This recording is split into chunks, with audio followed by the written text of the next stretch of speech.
Halo semuanya, kembali lagi dengan saya Ines di Ngobrol Santai Stikes Telogorejo. Nah, pada kesempatan ini saya ditemanin oleh salah satu dosen fisioterapi Stikes Telogorejo. Halo Bu Sinta. Halo Mbak Ines. Ya, sebelumnya boleh perkenalan dulu Bu. Halo teman-teman, perkenalkan saya Linda Pramusinta, saya dosen S1 Fisioterapi di Stikes Telogorejo Semarang.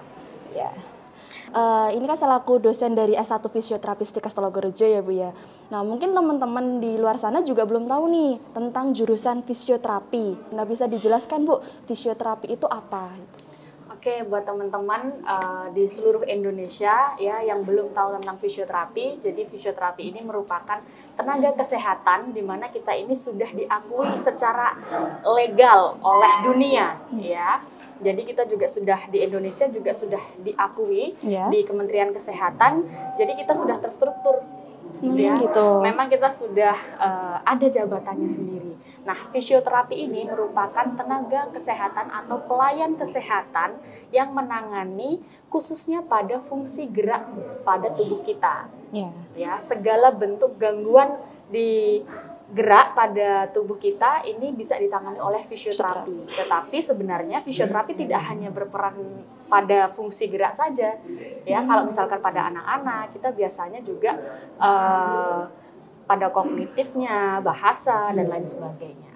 Oh gitu. Jadi untuk prospek kerjanya juga masih sangat luas ya, karena fisioterapi di Indonesia ini memang masih sedikit. Jadi buat teman-teman untuk fisioterapi ini memang masih sangat banyak dibutuhkan dan sangat menjanjikan. Kenapa saya bilang sangat menjanjikan? Karena fisioterapi ini bukan hanya bekerja di rumah sakit, Mbak Ines. Oh gitu Bu. Ya, kita juga bisa membuka klinik secara mandiri. Ya. Kemudian fisioterapi ini juga biasanya melakukan home visit, ya, tergantung pada kasus tertentu. Misalkan pada kondisi-kondisi yang perawatannya memang harus rutin. Ya, ini fisioterapi bisa langsung ke rumah, ya, dinamakan home visit. Ya, misalkan pasien kesulitan untuk datang ke pelayan kesehatan atau misalkan rumah sakit atau klinik, nah itu bisa panggil fisioterapi ke rumah. Jadi lebih fleksibel. Ya, kurang lebihnya itu. Nah, itu tadi untuk teman-teman nih yang masih bingung mau ngambil kuliah apa, terus habis itu mau ngambil jurusan apa. Nah, ini ada fisioterapi. Gitu. Nah, itu termasuk baru ya Bu untuk jurusan fisioterapi itu di Indonesia? Tentu saja tidak ya Mbak ya, sebenarnya fisioterapi ini sudah lama. Sudah dari tahun 90-an bahkan mungkin 70-an sudah ada ya. Kalau di luar negeri tentu saja sudah dari 1922 kurang lebih itu sudah ada, tetapi kalau di Indonesia sendiri itu sekitar tahun 90-an, tapi lulusannya memang belum begitu banyak. Nah, kalau di Stikes Telogorejo sendiri baru ada di tahun 2020. Fisioterapi ini merupakan sarjana fisioterapi pertama di kota Semarang, Mbak Ines. Oh gitu ya Bu ya. Jadi pelopor pertamanya nih di Semarang yaitu Stikes Telogorejo. Iya, untuk sarjana fisioterapinya memang baru Stikes Telogorejo. Wah, keren juga ya Bu ya gitu. Nah Bu, ngomong-ngomong tentang terapis nih ya Bu ya. Nah, kondisi seperti apa yang bisa ditanganin oleh fisioterapi Bu? Kalau berbicara tentang kasusnya itu sangat banyak Mbak. Jadi fisioterapi itu kan mulai dari anak-anak, ya, kita ada kejuruan dari anak-anak yang kita sebut dengan pediatri. Itu problematikanya kan banyak sekali. Biasanya yang paling masyarakat kenal adalah gangguan tumbuh kembang. Kemudian anak-anak dengan kebutuhan khusus seperti itu merupakan merupakan target fisioterapi yang harus ditangani begitu. Kemudian ke usia tua atau kita sebut lansia itu kan masuk pada usia degeneratif, ya, lanjut usia. Itu banyak sekali problematika yang mungkin saja terjadi kepada mereka, termasuk gangguan fungsi gerak. Misalkan di sini ada nyeri pada lutut, ya kan, yang seringkali dikeluhkan oleh para lansia. Nyeri lutut, nyeri pada ankle misalkan atau pergelangan kaki, kemudian juga pada pinggang, ya, nyeri pada bagian tengkuk leher. Ya, itu biasanya apalagi yang paling sering juga ada pada shoulder, ya, pada bahu, itu biasanya kekakuan dan lain sebagainya. Itu baru sedikit saja yang saya sampaikan tadi dari problematika yang dialami oleh para orang tua, lansia. Yaitu biasanya lansia itu di Indonesia disebutnya 60 tahun ke atas. Tetapi untuk kasus-kasus seperti nyeri pada lutut, ini tidak hanya menyerang pada lansia ternyata. Ya, banyak sekali sekarang usia 40 tahun ke atas sudah banyak yang mengalami peradangan pada lututnya. Kemudian apalagi masih banyak sekali. Yang paling masyarakat kenal adalah mungkin kondisi stroke, ya kan. Kemudian kalau misalkan kita pada kejuruan atlet itu kan pasti banyak sekali cedera olahraga, ya, mulai dari ankle, kemudian ACL ya pada lutut, cedera-cedera pada elbow atau misalkan siku, itu sangat banyak sekali, sangat kompleks. Kemudian kalau misalkan tidak hanya sekedar itu, fisioterapi juga berperan pada komunitas. Contohnya komunitas apa?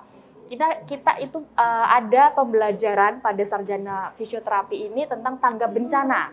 Jadi fisioterapi juga di dalam komunitas juga berperan. Jadi fisioterapi tidak hanya memberikan pelayanan kesehatan pada gerak fungsi saja, tapi bisa mobile. Sangat luas ya, sangat luas fisioterapi. Tidak hanya itu, mungkin tadi selain pediatri, selain anak-anak, selain lansia atau orang tua, atlet, komunitas, gangguan jantung, kemudian paru-paru, kan biasanya banyak sekali atau beberapa orang mengalami gangguan pada pernafasannya, baik dari penyakit bronkitis dan lain sebagainya atau pneumonia, itu fisioterapi juga ada. Jadi ada bagiannya juga, sendiri ya Bu ya? Ada bagiannya sendiri. Kita juga kalau secara keilmuan untuk sarjana fisioterapi akan mempelajari semuanya. Nah, nanti setelah kita sudah lulus, itu adik-adik nanti akan diarahkan kemana peminatannya. Apakah lebih berminat untuk menangani orang-orang tua, atau lebih ke tumbuh kembang pada anak, atau pada atlet, atau lebih suka di komunitas mungkin ya, atau mungkin lebih tertarik dengan gangguan kardio dan pulmonal atau gangguan jantung dan paru-paru. Gitu ya Bu ya. Jadi lebih luas lagi untuk fisioterapi, tidak hanya untuk terapis untuk yang cedera atau yang stroke kayak gitu tuh ya Bu, tapi bisa ke komunitas juga. Terus ternyata kalau punya sesak nafas gitu juga ada terapisnya, dari fisioterapi juga mempelajari tentang itu. Gitu. Sekali. Nah, tadi kan ada Bu Sinta kan ada membahas tentang sakit pinggang. Nah, itu kan tidak hanya di orang tua saja. Sekarang remaja aja seumuran saya juga sering nih Bu mengalami sakit pinggang gitu. Apalagi kalau sekarang banyak aktivitas yang sering duduk. Contohnya pekerja kantoran gitu tuh yang mobilitasnya hanya duduk di depan komputer, itu kan pasti lama-lamaan sering mengalami sakit pinggang. Nah, itu bagaimana Bu untuk cara biar tidak sakit pinggang itu? Sebelumnya kita bahas dulu tentang bagaimana orang bisa mengalami hal tersebut, nyeri pinggang, terutama untuk seseorang yang banyak duduk ya, orang-orang pekerja kantoran yang tidak hanya pekerja kantoran, orang-orang yang di rumah sakit tapi di depan laptop ya, atau mungkin bank ya kan yang sering duduk, lebih banyak duduk, pasti mereka akan berpotensi mengalami nyeri pinggang. Kenapa hal itu terjadi? Karena kan ketika kita duduk, kita diam ya, tumpuan badan kita ada pada pinggang. Nah, berarti pinggang akan banyak, otot-otot pinggang akan lebih banyak bekerja daripada kita bisa berdiri atau mobile begitu ya, bergerak begitu. Tetapi kalau misalkan kita lebih banyak diam, maka otot-otot itu akan bekerja lebih keras, sehingga itu bisa menyebabkan kekakuan. Ketika otot itu mulai mengencang atau kaku, di setiap lapisan otot itu dialiri oleh saraf. Nah, kondisi tersebut juga, tapi kalau kondisi nyeri ini tidak berhubungan dengan saraf, ya, karena saraf, kalau kondisi saraf itu berbeda lagi. Nah, kalau hanya tegang saja, biasanya respon daripada tubuh, ya dia akan merasakan pegal, ya kan, nyeri. pada pinggang tersebut. Nah, bagaimana cara mengatasinya? Nah, cara mengatasinya adalah melakukan peregangan secara mandiri. Gitu. Kalau misalkan di pelayanan fisioterapi mungkin itu sudah kondisi kronis, ya kan, atau mungkin sudah tidak tertahankan. Kenapa?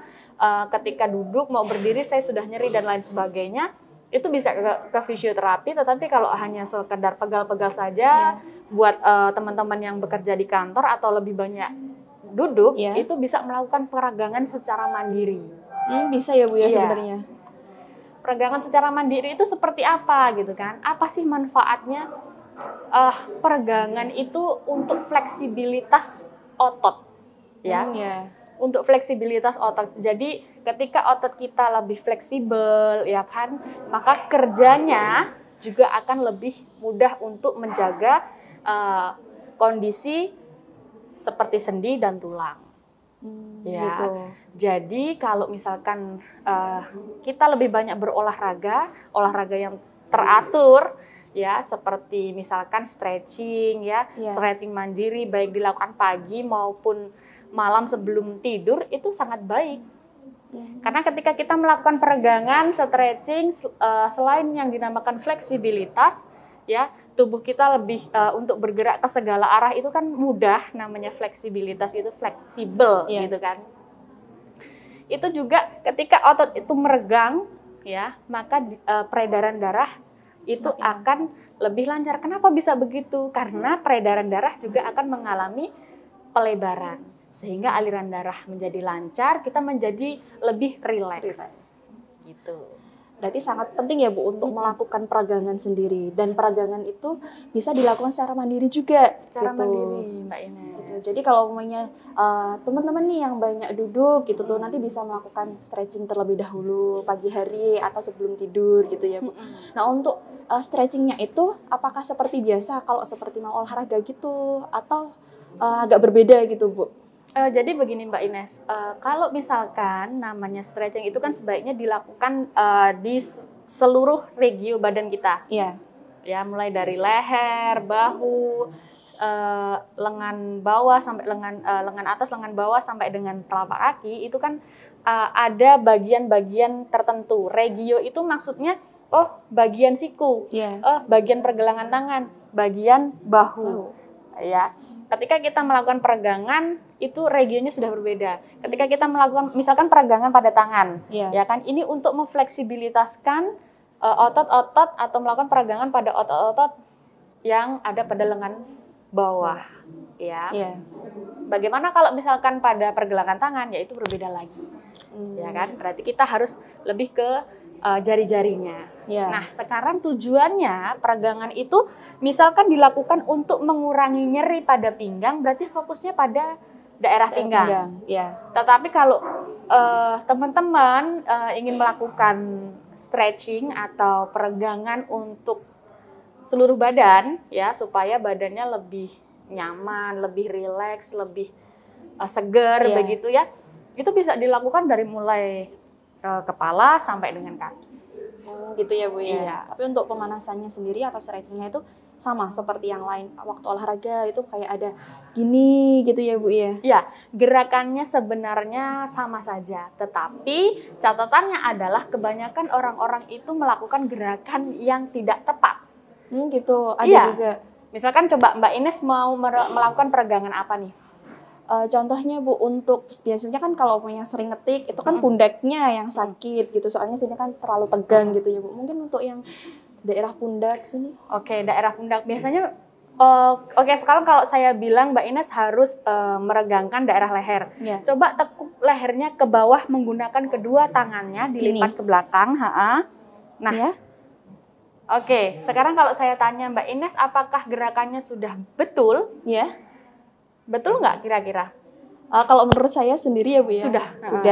Sudah betul. Tetapi bagaimana sih gerakan itu dikatakan betul, gitu kan? Dikatakan tepat? Karena kalau hanya menggerakkan saja, saya rasa semua orang pasti bisa. Tetapi tepat atau tidak gerakannya, itu yang harus dikoreksi. Ya, gerakan itu akan menjadi sia-sia ketika tidak tepat. Nah, bagaimana cara mengukurnya tepat? Kita harus bisa tahu ketika kita melakukan gerakan menunduk, misalkan.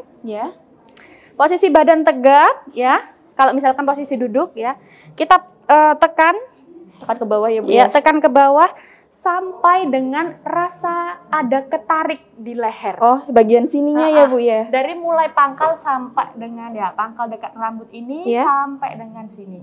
Bahkan kalau bisa sampai sini. Sampai bawah, sampai bawah. Nah, itu yang disebut dengan peregangan atau stretching yang tepat. Begitupun gerakan yang lainnya. Yang ke samping juga. Harus ada tujuan otot mana yang mau dirilekskan. Oh gitu. Jangan sampai nanti teman-teman hanya melakukan gerakan yang mubazir. Iya. Nah, itu. Biasanya kalau kita lihat ibu-ibu senam, ya di lapangan itu, banyak mereka sangat energik gitu ya, melakukan banyak sekali gerakan, tetapi setelah diamati ternyata gerakannya terlihat sangat sia-sia.